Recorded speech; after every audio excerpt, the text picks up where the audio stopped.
ప్రియమైన దేవుని వారలారా, ప్రభు పేరిట అందరికీ హృదయపూర్వక వందనాలండి. పరిశుద్ధులు, నీతిమంతులు సత్యం గ్రహించాలని మనస్ఫూర్తిగా వేడుకుంటూ, ఈరోజు సబ్జెక్ట్ దేని గురించి అంటే పుట్టుక గురించండి. ఒక విశేషమైన పుట్టుక ఉంది ఒకటి. దాని గురించి మనం నేర్చుకుందామండి ఈరోజు. చూడండి, యోహాను సువార్త 3వ అధ్యాయము. యోహాను సువార్త 3వ అధ్యాయము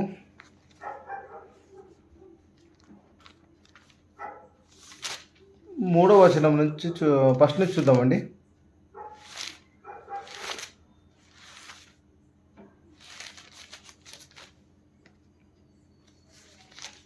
చూడండి, చదువుతున్నాను.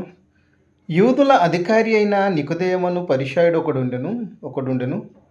అతడు రాత్రి యందు ఆయన యొద్దకు వచ్చి, బోధకుడా, నీవు దేవుని యొద్ద నుండి వచ్చిన బోధకుడవని మేమెరుగుదుము. దేవుడు అతనికి తోడై ఉంటేనే గాని నీవు చేయుచున్న సూచక క్రియలను ఎవడను చేయలేడని ఆయనతో చెప్పాను. అందుకు యేసు అతనితో, ఒకడు కొత్తగా జన్మించితేనే గాని దేవుని రాజ్యమును చూడలేడని మీతో నిశ్చయముగా చెప్పుచున్నాను. అందుకు నికోదేము, ముసలివాడనైన మనుష్యుడెలాగూ జన్మింపగలడు? 2 మారులు తల్లి గర్భమందు ప్రవేశించి జన్మింపగలడా అని ఆయనను అడగగా, యేసు ఇట్లా నేను, ఒకడు నీటి మూలముగాను ఒకడు ఆత్మ మూలముగాను జన్మించితేనే గాని దేవుని రాజ్యములో ప్రవేశింపలేడని నీతో నిశ్చయముగా చెప్పుచున్నాను అనెను. శరీర మూలముగా జన్మించినది శరీరమును, ఆత్మ మూలముగా జన్మించినది ఆత్మనై ఉన్నది. మీరు కొత్తగా జన్మింపవలెనని నేను మీతో చెప్పినందుకు ఆశ్చర్యపడవద్దు అని ఇక్కడ యేసు ప్రభుల వారు చెప్తున్నారు. ఏమని చెప్తున్నారు అంటే, ఈ సందర్భం ఏంటిదంటే, ఉన్న వ్యక్తిని జన్మించమంటారు. అంటే బైబిల్లో 2 మాటలు ఉంటాయండి. అదే రెండంచుల ఖడ్గం. చాలా రెండు మాటలు ఉంటాయి. యేసు ప్రభుల వారు మనిషి అని ఉంటుంది, యేసు ప్రభుల వారు దేవుడు అని ఉంటుంది. ఇలాగే ఇక్కడ పుట్టుక కూడా 2 ఉన్నాయండి. చూడండి, ఏమేమి ఉన్నాయంటే 6వ వచనంలో, శరీర మూలముగా జన్మించినది శరీరమును, ఆత్మ మూలముగా జన్మించినది ఆత్మను. అంటే ఇవి ఎట్లా మనకు ఎలా కనిపిస్తున్నాయి? ఇప్పుడు మనం తల్లి గర్భంలో జన్మిస్తున్నాం కదా, జన్మము అంటున్నాము. ఆత్మ మూలంగా జన్మించాలి అని ఇక్కడ బైబిల్ చెప్తున్న సందర్భం. అంటే 2 జన్మలు. మన కంటికి మెయిన్ జన్మ మీద కనిపిస్తుందండి. తల్లి గర్భంలో పుట్టినము మన జన్మం కనిపిస్తుంది కదా. అయితే అది జన్మం. బైబిల్ అది ఇంపార్టెంట్ జన్మం కాదండి. కరెక్ట్ జన్మం ఏది అంటే, ఉన్న వ్యక్తి జన్మించాలి. ఇది అందుకే యేసు ప్రభుల వారు గురించి చాలా చోట్ల ఇప్పుడు గొడవలు జరుగుతున్నాయి కదండి. పుట్టాడని కొందరు, పుట్టలేదని కొందరు, ఇట్లా.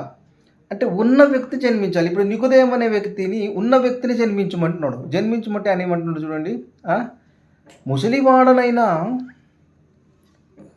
ముసలివాడనైన మనుష్యుడు ఎలా జన్మింపగలడు? తల్లి గర్భంలో మళ్ళీ వెళ్ళి జన్మింపగలడా అనే మాట మాట్లాడుతున్నాను. ఇప్పుడు మీరు కూడా యేసు ప్రభుల వారు జన్మింపలేదు అని మీరు అన్నవారందరూ ఎలా జన్మిస్తాడు అనే మాటని మాట్లాడుతారు. అటు నికోదేము సిటీలో ఉన్నారని చెప్పొచ్చు. ఎందుకంటే యేసు ప్రభుల వారు చెప్తున్నది ఉన్న వ్యక్తి జన్మించాలి. ఉన్న వ్యక్తి ఎలా జన్మిస్తాడు? ఇది కదా మనం తెలుసుకోవాలి. అంటే యేసు ప్రభుల వారు చెప్పారంటే ఎందుకు చెప్పారని తెలుసుకోవాలి. ఆయన చిత్తం ప్రకారం జన్మం ఎట్లా ఉంది మనం కనుక్కోవాలి, తెలుసుకోవాలి. మన చిత్త ప్రకారం ఎట్లా ఉంది? తల్లి గర్భంలో. కాబట్టి మనం ఏం చేస్తున్నాం? ఎదురు వెళ్తున్నాం. ఇది కరెక్ట్ కాదు బ్రదర్స్. కాబట్టి ఇక్కడ జన్మము అనగానే ఉన్న వ్యక్తి జన్మం. ఒకటి శరీర మూలంగా జన్మించింది ఏది? తల్లి గర్భంలో. మరి ఒకడు ఆత్మ మూలంగా ఎలా జన్మించాలంటే తన్ను తాను జన్మించాలి. యేసు ప్రభుల వారు కూడా తండ్రి దగ్గర ఉన్నప్పుడు, తండ్రిలో ఉన్నప్పుడు తన్ను తాను వేరేడు. అంటే జన్మించడం అంటే మార్పు చెందాడు. ఏమని మార్పు చెందాడంటే, నేను దేవుని స్థానం వదులుకుంటాను, మనుషులను బ్రతికించడానికి నేను మనిషి వెళ్తాను అనే రీతిగా యేసు ప్రభుల వారు స్టడీ చేసుకుంటూ వస్తే ప్రియమైన వాళ్ళ అలాగే రుజువు వస్తుంది. మీరు కావాలంటే వీడియో ఆడియో చాలా పుట్టుక గురించి నేను చాలా వీడియోలు చేశానండి. కాబట్టి గ్రహించాలని నా మనవి. ఇప్పుడు పుట్టుకలు ఏం చెప్తున్నది? ఒకటి ఆత్మ మూలముగా, ఒకటి శరీర మూలముగా. ఇప్పుడు శరీర మూలంగా అంటే అందరికీ తెలుసు, భూమి మీద ఉన్న వాళ్ళకి. ఇప్పుడు ఆత్మ మూలంగానే జన్మించాలి. మెయిన్ అంటే ఉన్న వ్యక్తి జన్మించాలి. ఎవరు ఎలా జన్మించాలి అని మనం చూసినట్లయితే ఇంకా కొన్ని వాక్యాలను చూద్దాం. లూకా సువార్త 4వ అధ్యాయంలో సారీ లూకా సువార్త 3వ అధ్యాయము 23 నుంచి చదువుతామండి. ఇక్కడ ఎవరి గురించి ఎవరు జన్మించారు అని చూస్తున్నట్లయితే చూడండి, ఉల్టా ఉంటుంది ప్రేమ వల్ల మీరు గ్రహించండి. నీతిమంతులు పరిశుద్ధులు గ్రహిస్తారు, దేవుడు ఎవరికి బయలుపరుస్తారో వాళ్ళే గ్రహిస్తారు ఈ వాక్యము, కాబట్టి మీరు గ్రహించండి. యేసు బోధింప మొదలుపెట్టినప్పుడు ఆయన దాదాపు 30 ఏండ్లు ఈడుగలవాడు. ఆయన యోసేపు కుమారుడని ఎంచబడెను. ఇప్పుడు యోసేపు ఇప్పుడు నేనైతే మా నాన్నగారికి పుట్టానని అంటాం మనకు తెలిసినట్టుగా. ఇప్పుడు యోసేపు గారు యేసుప్రభుల వారు యోసేపుకు పుట్టారా అంటే కాదు. ఇక్కడ అంటే కుమారుడని ఎంచబడెను. అంటే ఒక దత్తత తీసుకొని కూడా ఆ పిల్లడు పెడితే తండ్రి కుమారులు అనే రీతిగా ఎంచబడతారు కదా, అట్లా ఎంచబడెను అని ఉంది. ఇప్పుడు చూడండి, ఇలాగే చూసుకుంటూ పోతే ఎవరు ఎంచబడ్డారు చూడండి. యోసేపు బోధింప మొదలుపెట్టినప్పుడు ఆయన దాదాపు 30 ఏండ్ల ఈడుగలవాడు. ఆయన యోసేపు కుమారుడని ఎంచబడ్డని అర్థం ప్రేమను వాళ్ళరా, ఎంచబడెను. అలాగే ఎవరికి ఎంచబడ్డారు చూడండి. యోసేపుకు కుమారుడని ఎంచబడెను. యోసేపు ఏలికి కుమారుడని ఎంచబడెను. ఏలికి మెలికికి కుమారుడని ఎంచబడెను. మెలికి ఏమో ఎనకు ఎంచబడెను. ఇట్లా అందరికీ ఎంచబడెను అని లాస్ట్ అధ్యాయంలోకి వస్తే ఇక్కడ 38 ఒకసారి చూద్దాం, లేదా 37 నుంచి ఒకసారి చూద్దాం, 36 నుంచి చూద్దాం. షెలాహు కేయినను ఎంచబడెను.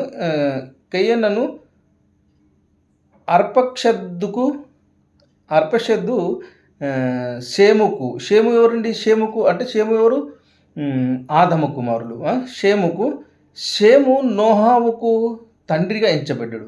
ఇప్పుడు ఒకరికొకరు తండ్రిగా ఎంచబడుతున్నారు ఇక్కడ. అంటే మరి పుట్టాడని చెప్పాలి కదా. ఇక్కడ నోహావుకు కుమారులు ఉన్నారు కదా, సొంత కుమారులు నోహావు తండ్రిని చెప్పాలి కదా, కానీ తండ్రిని చెప్పట్టాడు. ఈ వాక్యం ఏం చెప్తుంటే ఎంచబడెను అని ఉంది చూడండి. ఎంచబడెను. నోహావు హెరెదుకు ఎంచబడెను. హెరెదు మహలలకు ఎంచబడెను. మహలెలు కేయెనెను ఎనోసుకు ఎంచబడెను. ఎనోసు షేతుకు ఎంచబడెను. షేతు ఆదాముకు ఎంచబడెను. ఆదాము దేవునికి కుమారుడు అని చెప్తున్న సందర్భం. దేవునికి కుమారుడు అని, ఆదాము దేవుని కుమారుడు అంటున్నారు. అంటే ఎంచబడెను.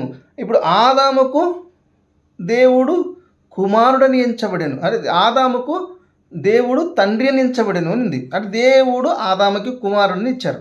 అంటే ఇక్కడ ఎందుకు ఇలా కన్ఫ్యూజ్ చేశారంటే మనం గ్రహించడానికి ప్రియమైన దేవుని వల్ల.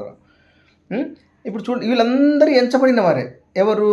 ఈ లూకా సువార్త 3వ అధ్యాయము 23 నుంచి లాస్ట్ వరకు వస్తే వీళ్ళందరూ యేసేపుకు ఎట్లా యేసుప్రభుల కుమారుడుగా ఎంచబడ్డారో అలాగే అందరూ సొంత భార్య భర్తల కడుపులో పుట్టిన వారిని ఎంచబడెను అని ఉంది ప్రియమైన వాళ్ళరా.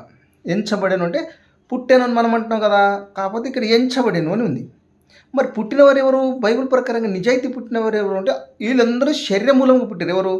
అప్పుడు దేవుడు ఆదామును తయారు చేశాడు. ఆదాము నుండి ఒకరినొకరు తయారు చేసుకుంటూ వస్తే ఇక్కడి వరకు యేసు ప్రభుల వరకు ఒకరి నుండి ఒకరు శరీర రూపము, ఇది శరీర రూపముగా వచ్చారు. అంటే దీన్ని ఏమంటారు? పుట్టుక అంటున్నాం మనం. 2 పుట్టుకలు ఉన్నాయి కదా, ఆత్మ శరీర మూలము పుట్టింది ఇది. ఇప్పుడు ఆత్మ మూలము పుట్టింది ఎలాగని మనం చూసినట్లయితే చూడండి, ఆత్మ మూలము పుట్టింది. మత్తయి సువార్త 1వ అధ్యాయము 1వ వచనం నుంచే కొన్ని వచనాలు చూద్దామండి. చూడండి, ఇక్కడ ఏముందంటే అబ్రాహాము కుమారుడాగు దావీదు కుమారుడని యేసుక్రీస్తు వంశావళి అంటుంది. అంటే వంశం అంటే వాళ్ళ సంతానము అని ఇక్కడ చెప్తున్న సందర్భం. ఇప్పుడు అబ్రాహాము కుమారుడాగు దావీదు కుమారుడని యేసుక్రీస్తు వంశావళి అని చెప్తుంది. ఇప్పుడు దావీదు కుమారుడు దేన్ని ఎంచబడుతున్నాడు కుమారుడని? శరీర మూలముగా కాదు ప్రియమైన వాళ్ళ, ఆత్మ మూలముగా. ఎలాగంటే మనం చూద్దాము. ఇక్కడ చూడండి, ఇందులో ఆదాము ఉండడండి. ఇందులో ఆదాము ఉండడు. ఇందులో నీతిమంతులు ఉంటారు. ఎవరెవరు ఉంటారు చూడండి.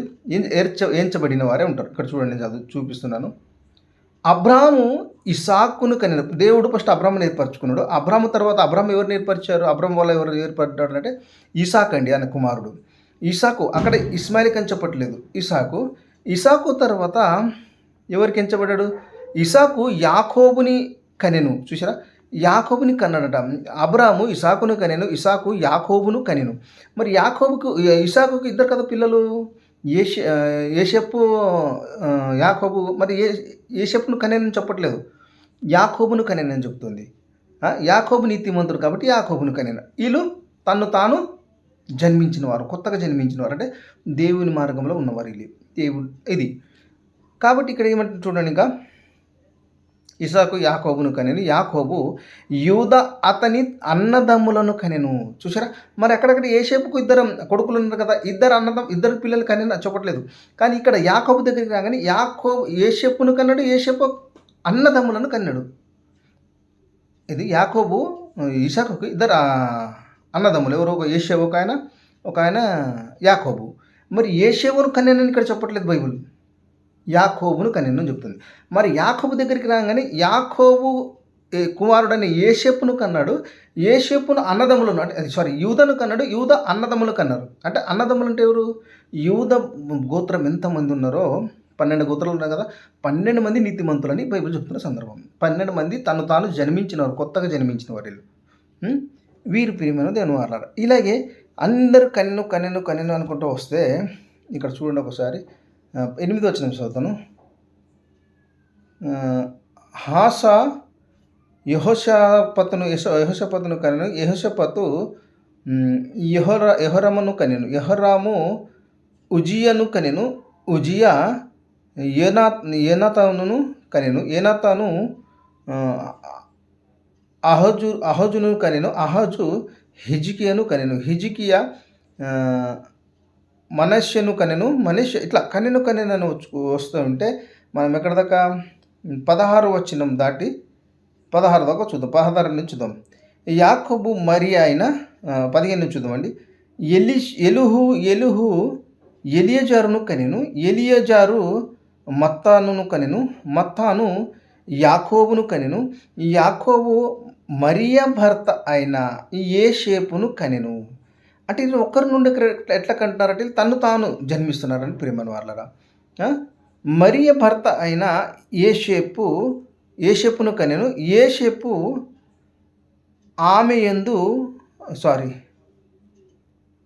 మరియ భర్త అయిన ఏషేపును కనెను, ఆమె యందు క్రీస్తు అనబడిన యేసు పుట్టెను కనెను. ఇవి రెండు ఒకటే. పుట్టెను అనగానే అది ఏది శరీర రీతిగా పుట్టెను అనింది. ఇప్పుడు కనెను అంటే ఇవేమి వచ్చినాయి అంటే ఇక్కడ నీతిమంతులను కన్నాడు, అంటే తను తాను జన్మించిన సందర్భము ఇవి ప్రియమైన వాళ్ళ. ఏవి? ఈ మత్తయి సువార్త 1వ అధ్యాయము 1వ వచనం నుండి 17వ వచనం వరకు అండి. మళ్ళీ లూకా సువార్త 3వ అధ్యాయము 23 నుంచి లాస్ట్ వరకు అవి శరీరరీతిగా కన్నవి ప్రియమైన దేవుని వాళ్ళరా. కాబట్టి మనము గ్రహించాలని నా మనవి. ఇక్కడ పుట్టెను అనగానే కన్నడము 2 విషయాలు. ఒకటి నీతి మూలముగా, మీరు ఒకటి గ్రహించండి, ఈ శరీరము కేవలము నిస్సుప్రయోజనము. ఇందులో ఆత్మ నివసించాలి. దేవుని ఆత్మ నివసిస్తేనే మనము నిత్య జీవిస్తాము. కాబట్టి యేసు ప్రభుల వారిలో దేవుని ఆత్మ నివసిస్తుంది. కాబట్టి యేసు ప్రభుల వారు చంపేసినా కూడా తిరిగి లేచారు. మనం కూడా దేవుని ఆత్మ మనలో ఉన్నాడలా, క్రీస్తు ఆత్మ మనలో ఉన్నాడలా, మనము చావునకు లోనైనా కూడా మనల్ని తన ఆత్మ ద్వారా మనం లేపుతాడని రోమీలకు రాసిన పత్రికలో చెప్తున్న సందర్భము. అది కూడా ఒకసారి చూద్దాం ప్రేమన దేవుని వాళ్ళరా. రోమీలకు రాసిన పత్రిక 8వ అధ్యాయము 8వ అధ్యాయము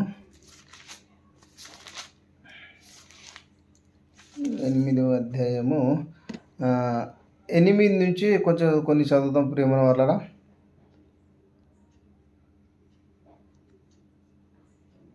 ఈ 9 నుంచి చదువుతున్నాను. దేవుని ఆత్మ మీలో నివసించిన ఎడల మీరు ఆత్మ స్వభావం గలవారే కానీ శరీర స్వభావం గలవారు కారు. ఎవడైనను క్రీస్తు ఆత్మ లేనివాడైతే వాడు ఆయన వాడు కాడు. క్రీస్తు మీలోనున్న ఎడల మీ శరీరము పాప విషయమై మృతమై ఉన్నది కానీ మీ ఆత్మ మీ ఆత్మ విషయమై జీవము కలిగి ఉన్నది అంటున్నాడు. మృతులలో నుండి యేసును లేపిన వాని ఆత్మ మీలో నివసించిన ఎడల మృతులలో నుండి క్రీస్తు యేసును లేపినవాడు చావునకు లోనైన మీ శరీరమును కూడా మీలో నివసించున్న తన ఆత్మ ద్వారా జీవింప చేయును అని చెప్తున్నాడు. తన ఆత్మ మనం పొందుకోవాలి ప్రియమైన దేవుని మాట్లాడాలి. ఎలా పొందుకోవాలంటే దేవుడు చెప్పిన క్రియలు మనం చేసి, మన మంచి క్రియలు చేసి, మంచి ఒక పద్ధతులు పఠించి, న్యాయంగా బతుకుతూ, నిజాయితీగా బతుకుతూ దేవుని మార్గంలో నడిస్తే అప్పుడు మనము దేవుని ఆత్మ మన హృదయంలో వస్తాడు. దేవుడు ఎక్కడ ఉంటాడు? పరిశుద్ధుల హృదయంలో ఉంటాడు. కాబట్టి దేవుడు మన హృదయం నుండి మనల్ని నిత్యం బ్రతికిస్తాడు. ఈ శరీరం బ్రతికి ఉండాలంటే ఆయన మనలో రావాలి. ఎవరి? క్రీస్తు ఆత్మ మనలో రావాలి. కాబట్టి పుట్టుక అనగానే శరీరధారిగా పుట్టినది శరీరం, అది పుట్టుక కాదు, తయారు చేయబడము. భూమిలో విత్తనం వేస్తే అట్లా విత్తనంలో పెరుగుతుంది కదా ప్రియమైన, అట్లా తల్లి గర్భము పొలము, విత్తనము భూమి మీద ఉంచాడు దేవుడు. అది విత్తనమైన భూమి మీద ఉంది. ఇది మనిషిలో ఉన్న తండ్రిలో ఉన్న విత్తనమైన బీజమైన కానీ అది విత్తనమే. అదేదో స్పెషల్ అనుకోకండి. కాకపోతే ఒకరి నుండి ఒకరు తయారు చేయడానికి దేవుడు అలా చేసి పెట్టి పోయారు ఎవరు? యేసుప్రభులు వారు. కాబట్టి ప్రియమైన వాళ్ళ అది తయారు చేయడము, ఏది? తల్లి గర్భంలో పుట్టడము, తయారవ్వడము. యేసుప్రభులు వారు ఏర్పరచబడని వారే, యేసు తండ్రి కుమారుని ఎరిగిన వారే, న్యాయంగా బతికినవాడే, నిజాయితీగా బతికినవాడే ఆ వ్యక్తే దేవుని కుమారుడు. అందరూ దేవుని కుమారులు కారు, అందరూ మట్టి బొమ్మలు. మనము మట్టి నుండి సృష్టింపబడ్డాము. ఈ శరీరము నిష్ప్రయోజనం. ఈ శరీరం జీవించాలంటే, నిత్యం జీవించాలంటే ఖచ్చితంగా దీనికి ఆత్మ కావాలి. మరి ఇప్పుడు ఎట్లా జీవిస్తున్నామంటే, నువ్వు తెలుసుకోవడానికి కొన్ని రోజులు నీకు దేవుని తెలుసుకోవడానికి కానీ, నువ్వు ఎరగడానికి కానీ, మనం అందరం తెలుసుకోవడానికే ఈ యొక్క శరీరం అనేది, దీంట్లో జీవం అనేది పెట్టాడు దేవుడు. జీవం ఎందుకు పెట్టాడంటే ఖచ్చితంగా దేవుని మనం తెలుసుకోవాలి.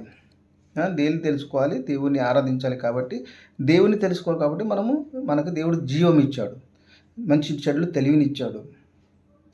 మరి ఈ జీవము కదా ఎప్పుడు ఇస్తే అలాగే ఉంటుంది అంటే జీవము ఉండదు ప్రేమ వాళ్ళ. ఈ జీవం ఎందుకు ఉండదంటే దేవునికి వ్యతిరేకం ఉంది. దేవునికి వ్యతిరేకం ఉండదు. వ్యతిరేకం ఉంటే ఏది ఉండదు. కొంచెం ఆఫీస్లో జాబ్ చేస్తున్నాం అనుకోండి, ఆయనకు నచ్చితేనే మనకు ఉంచుకుంటాడు కదా, మరి నచ్చకపోతే ఎలా ఉంచుకుంటాడు? కాబట్టి ఆయనకు నచ్చాలంటే మనం ఏం చేయాలి? ఆయన చెప్పింది వినాలి. అది భూమి, ప్రకృతి ప్రతి ఒక్కటి దేవుంది. మరి ఆయనకు నచ్చినట్టు మనం ఉండాలి కదా. మన కోపము, గర్వము, ఇప్పుడు నన్ను మా తమ్ముడు, నన్ను మా అన్న, నన్ను మా నాన్న ఉంచాడు. ఇప్పుడు మేమేం చేస్తున్నాం? ఆస్తులు ఒకరినొకరు కొట్టుకుంటున్నాం. అందరిని ఉంచాలని ఆయన ఉద్దేశం ఉంది. కానీ మనం ఏం చేసుకుంటున్నాం? ఆస్తి కూడా సొంత అన్నదమ్ములు కొట్టుకొని చంపుకున్నప్పుడు ఇప్పుడు ఎట్లా మనము ఒకటిగా ఉంటాం కాబట్టి ఆయన ఏమంటున్నాడంటే, మీరు నన్ను తెలుసుకొని న్యాయంగా బతుకుతాను అంటేనే, నాకు శత్రువుని కూడా ప్రేమిస్తాను అంటేనే నీకేమిస్తాడు దేవుడు? నిత్య జీవం ఇవ్వడానికి రెడీగా ఉన్నాడు. అంటే మీరు నటిస్తే కాదు, రియల్గా మీలో మార్పు వస్తే ఆయన రావడానికి ఇష్టపడుతున్నాడు. ఆయన మనలో ఉంటే మనం నిత్యం జీవిస్తాం. ఇది ప్రియమైన వాళ్ళ మెయిన్ జన్మము, మన మార్పు. అలాగే యేసు ప్రభుల వారు కూడా పరలోకమందు తండ్రి దగ్గర దేవుడిగా ఉన్న ఆయన మనిషిగా వచ్చాడు. అది మార్పు చెందాడు అని అర్థం. అంతే, పుట్టాడు అనగానే అనుగ్రహింపబడ్డాడు అని అర్థం. కాబట్టి గ్రహించండి ప్రియమైన వాళ్ళ, మనము ఖచ్చితంగా దేవుని పిల్లలం అవ్వాలంటే నీతి నిజాయితీగా బతుకుతేనే దేవుని ఆత్మ మనలో వచ్చి మనల్ని నిత్యం జీవింపచేస్తారు. ఇది బైబిల్ చెప్తున్న సత్యం. నీకు ఏ రుజువులు కావాలన్నా పాయింట్ టు పాయింట్ అడిగితే నేను ఖచ్చితంగా ఇవ్వడానికి రెడీగా ఉన్నాను ప్రియమైన వాళ్ళ. కాబట్టి సత్యం గ్రహించాలని వాక్యానికి చోటు ఇవ్వండి. ఒక వ్యక్తి మీద మాట్లాడితే చాలామంది చూస్తారు, కానీ వాక్యం గురించి మాట్లాడితే దాన్ని ఎవరు పట్టించుకోరు ప్రియమైన వాళ్ళరా. వాక్యానికి చోటు ఇవ్వండి, వాక్యం వినడానికి ఇష్టపడండి. ఎందుకంటే మీకు దేవుడు కావాలి. దేవుడు ఉంటేనే మీరు నిత్యులు, లేకపోతే లేదు. కాబట్టి గ్రహించాలని మనస్ఫూర్తిగా వేడుకుంటూ దేవుని చిత్తం అయితే మీ అందరికీ బయలుపరచును గాక. వందనాలు.